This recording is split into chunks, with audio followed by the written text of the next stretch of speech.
বন্ধুরা আসসালামু আলাইকুম। বন্ধুরা আমি রান্না করে চলে আসলাম। আজকে আমি বাইলা মাছের চচ্চড়ি করব টমেটো দিয়ে।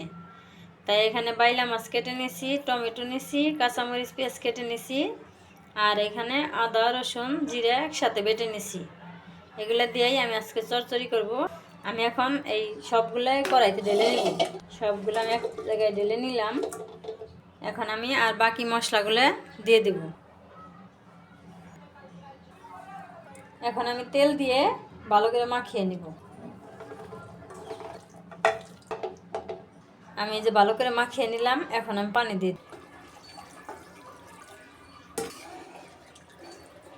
এখন আমি চুলা জ্বালিয়ে দিব।